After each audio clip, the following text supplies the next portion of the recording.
Hi guys, class is in session, so let's get it cooking. First, we're going to start out by listing items that we need, starting with a large boiler. Next, we have some delicious apples that have already been cleaned and prepped.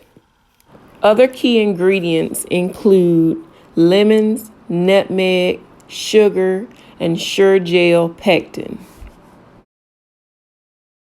And now that we have our ingredients listed, let's move on to utensils that we will have to use in making the apple preserve.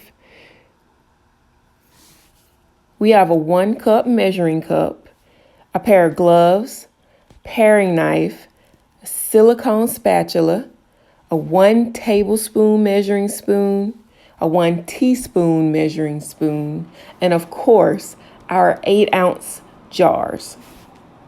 With the recipe that we're using today, we should be able to fill around 6 or 7 8-ounce jars. Now it's time for a little magic. Here you see that we have already peeled, cored, and sliced the apples.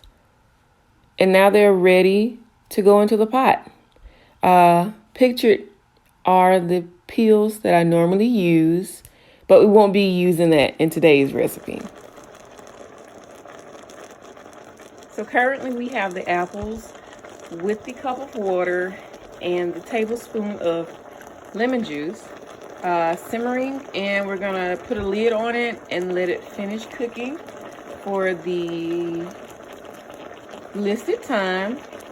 And afterwards we'll come back, check on it, and move from there.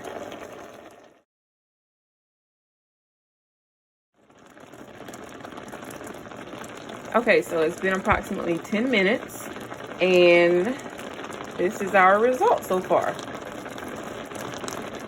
The apples are cooking down nicely, and from here I will add the sugar and 1 pack of powdered pectin.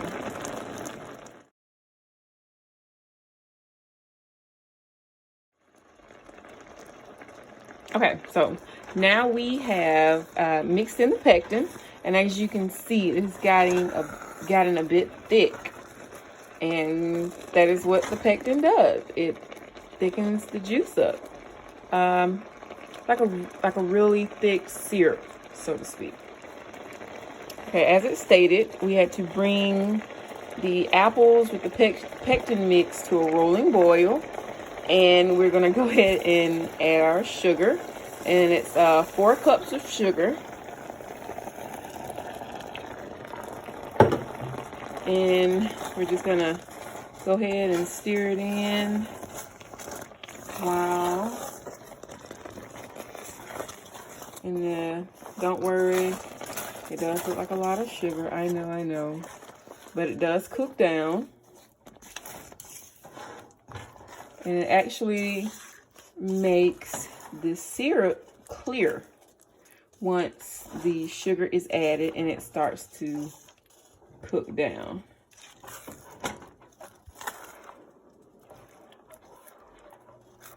Within a few minutes, there won't be any more granules in here. And as you can see already, I'm gonna do a little test. Yeah, it's starting to thicken up to the perfect consistency.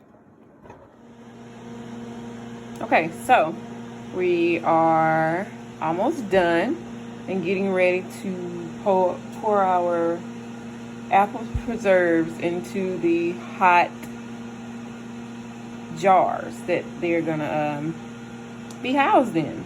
Okay, so with this, we're going to take a metal spoon, and all of the white looking foam, we're just going to skim that off of the top, because if not, once you put it in the jars to set, they'll create a lot of air bubbles, and it'll just be really uneasy on the eye. And plus, nobody wants to eat foam, right? Please, please, please, when using a hot water bath, make sure to be careful. Not only is the water hot, but the jars are extremely hot. However, it is needed for the processing of your jams, jellies, and preserves. Now, after they've been in a water bath for about, say, 10 minutes, you can go ahead on and cut off the stove so that the water can stop boiling.